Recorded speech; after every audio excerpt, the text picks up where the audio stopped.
The New York Giants finished the 2022 season with a 9-7-1 record and made the playoffs for the first time since 2016. And by winning a playoff game against the Vikings, they won their first playoff game since 2011 in a year they would go on to win the Super Bowl. It was a great year for the Giants relative to the preseason expectations, as very few people thought heading into the 2022 season that the Giants, of all teams, would win a playoff game last year and get to the divisional round of the playoffs. But heading into 2023, expectations have increased for the New York Football Giants. Their fans were ecstatic that they won a playoff game with a rookie head coach, and after 6 years of a combination of Ben McAdoo, Pat Shurmur, and Joe Judge, they finally have their guy in Brian Daboll. But for as much as the Giants exceeded expectations last year, they are very much fighting an uphill battle. This team has potential, but how far will they go this year? Well, we're going to break everything down in today's video, and without further ado, let's begin.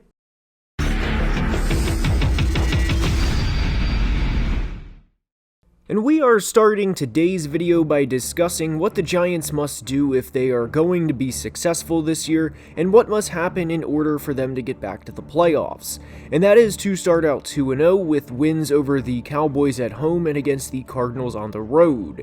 Because after that, and specifically weeks 3 through 6 for them, are going to be very, very difficult games for the Giants, or anyone for that matter, to win. And after the Arizona game in week 2, they go to San Francisco on Thursday night, which is already on a short week, then come home to play Seattle, then go to Miami, then go to Buffalo.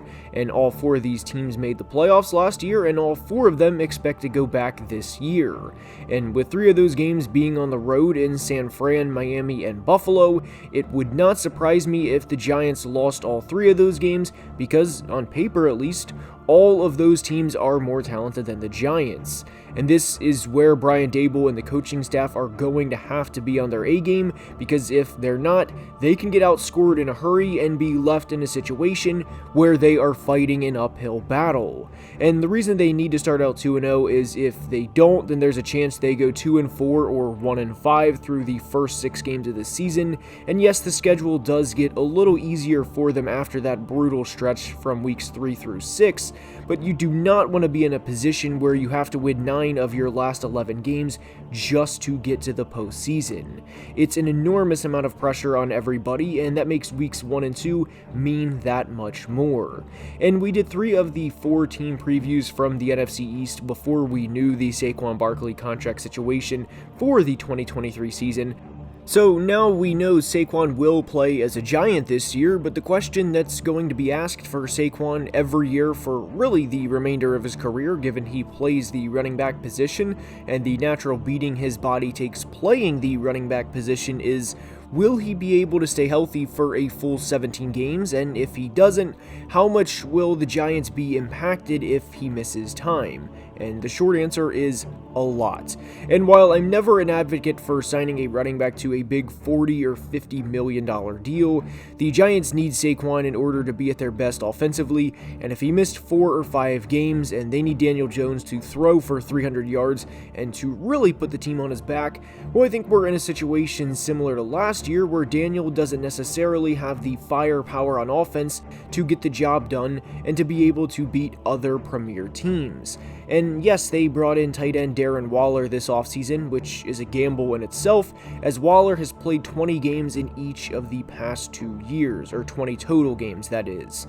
Darren had back-to-back 1,100-yard seasons in 2019 and 2020, and if he stays healthy this year for a full 17 games, given the receivers on the current Giants roster, I have no doubt Waller can easily be a 1,000 and hell, even close to a 1,200-yard tight end if he stays healthy for all 17 games. But that's a big ask for a guy who hasn't done it in a few years now. The Giants and franchise left tackle Andrew Thomas recently agreed to a 5-year deal worth north of $117 million, which equates to an average of $23.5 per year, and to me at least, for the quality of player Thomas is, is a steal for New York. You don't often see big-name tackles in free agency, and there's a reason for that, as teams generally do not let those guys leave the building.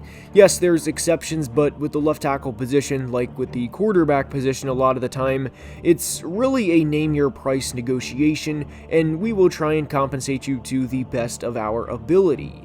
But heading into the 2023 season, there's a lot of questions on the other side of the line with second-year player Evan Neal. It's no secret that Andrew Thomas struggled big time in his rookie season back in 2020, and that Evan struggled a lot in his rookie year too.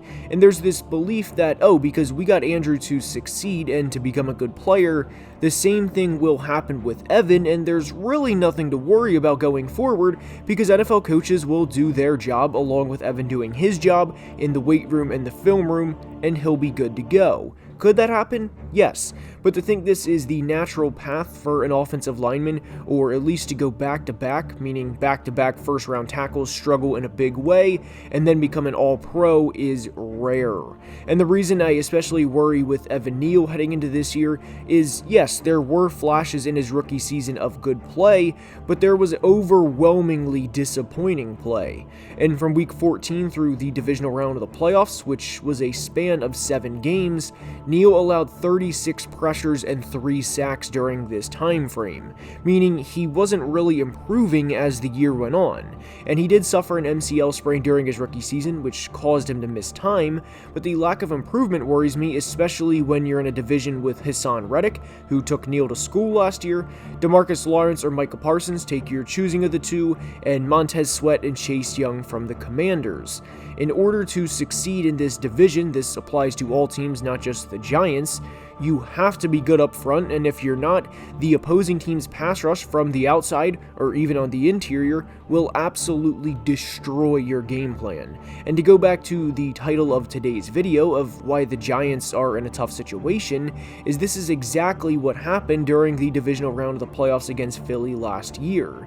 Philly dominated in the trenches on both sides of the ball, and the Giants couldn't do anything, and they didn't accidentally lose to them with a score of 38-7. So if the Giants are going to seriously compete this year, which they obviously intend to, they need a career year from a lot of guys on their offensive line. And that's going to start with a big step up from last year's number 7 overall pick, Evan Neal. And another area where the Giants will have to improve this year, which I think they will, is forcing turnovers on defense. They only had 6 interceptions last year, which ranked 31st in the entire league, and they did make up for that by recovering 13 fumbles, which ranked 2nd in the NFL, but defensively they forced the 25th most turnovers last year. And if you're going to compete with an offense led by Daniel Jones, Isaiah Hodgins, and Darius Slayton as the quarterback and 2 top receivers, you have to do everything you can to make their life easier, which means creating turnovers and giving them shorter fields to work with. And I do think the Giants will force a lot more turnovers this year, due in some part to both Kayvon Thibodeaux and Azeez Ojulari getting after the passer. I am a big fan of both players, and I do think the Giants have this position figured out for, I don't want to say decade, but for the next several years, assuming both guys can stay healthy. And pairing both of these guys from the outside with Dexter Lawrence on the inside spells trouble for opposing offensive lines. And Kayvon is a player I expect to take a big step in 2023, as he showed a lot of flash in 2022. And having a healthy Azeez Ojulari on the other side will help both of these players out. The offensive lines they're playing can only double team so many guys, and whether they choose to double team Dexter, who is a problem in the middle, or one of the guys on the outside, somebody is getting a one-on-one on every single play. And Kayvon finished 3rd in pressures out of all rookies last year with 40, and that was even with missing the first few games of the season. And if Kayvon notched 40 pressures in 14 games last year as a rookie at what is without a doubt one of the tougher positions to translate played at the next level, why couldn't he get 60 or 65 pressures as a second-year player? And pressures from the defensive line will also benefit the secondary because quarterbacks will have to speed up their decision-making, and in some cases, the best thing a pressure can do is cause an interception because the quarterback's decision was sped up in the first place. Including the divisional round game against the Eagles, the Giants gave up 150 yards rushing defensively in 8 games in 2022, and their rushing defense gave up the 27th most rushing yards in the NFL, with over 2,400 yards on the year. And to address that this offseason, they brought in one of my favorite free agent acquisitions of the offseason in linebacker Bobby Okereke. Okereke is a tackling machine, and he racked up over 150 tackles in 2022 alone and earned the highest run defense grade of his career. And the biggest thing for the Giants on the defensive side of the ball this year is to improve in areas where they were either average or significantly below average last year. Because remember, this team still made the playoffs despite having a not great run defense, and despite only snagging 6 interceptions over the course of the entire season. This was also with the run defense allowing 5.2 yards per carry, which ranks second to last in the league. This goes back to the uphill battle theme I think the Giants are in for at least the 2023 season, if not the 2024 season as well, and that's basically how do you go from getting to the playoffs to winning multiple playoff games in the same year. And I do believe the Giants are doing everything right in terms of how to build a football team and have the right guys in place to make these decisions in head coach Brian Daboll and GM Joe Schoen. It's just going to take a few years to truly get the roster to the top of the NFC. And getting this roster to the top isn't something you can do in one off-season, and it's going to be a multiple-year process. But I really liked what they did in the draft this year by selecting Deonte Banks in the first round and John Michael Schmitz in the second round. Both picks addressed big needs for the Giants, and just being honest here with Giants fans, in the first few weeks of your season, you're playing CeeDee Lamb, Brandon Cooks, DK Metcalf, Jackson Smith-Njigba, Tyreek Hill, Jalen Waddle, and Stephon Diggs. And a rookie corner is going to get tested quite a bit against those guys. And just because Sauce Gardner and Tariq Woolen each had great rookie years last year, and especially Sauce as he was a first-team All-Pro, does not mean Deonte Banks is going to have that same success. And in fact, I think he will get picked on quite a bit, and I think there's a very good chance Giants fans will be very frustrated with him early on. It's a part of growing at the NFL level, but I love the player the Giants got with Banks as their first-round pick, meaning I think he will gradually improve over the course of his rookie year. A lot of other NFC teams improved this offseason in a big way, and will certainly be gunning for the Giants' wildcard spot from last year. And when we discuss starting out 2-0 and why that's so critical for the Giants, 2 of their final 3 games are against the Philadelphia Eagles, who went 3-0 last year against them and won with a combined score of 108-45 in those 3 games. And I don't think the Giants are going to sweep the Eagles this year by any means, but playing the defending NFC champion 2 times in the final 3 games is tough for anybody, not just the Giants.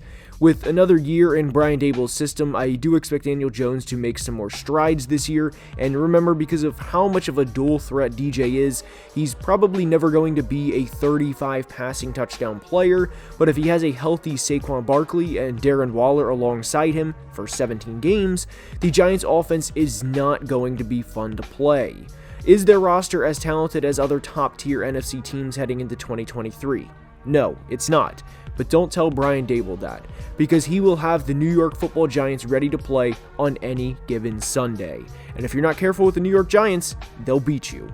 The team MVP, breakout player, team ceiling, and team floor are on the screen, and if you enjoyed, please like the video and subscribe, as it means the world and helps tremendously. Only about 29% of people watching are subscribed, so please help the channel if you are enjoying, and until next time, please be safe and have a great day. Love you guys.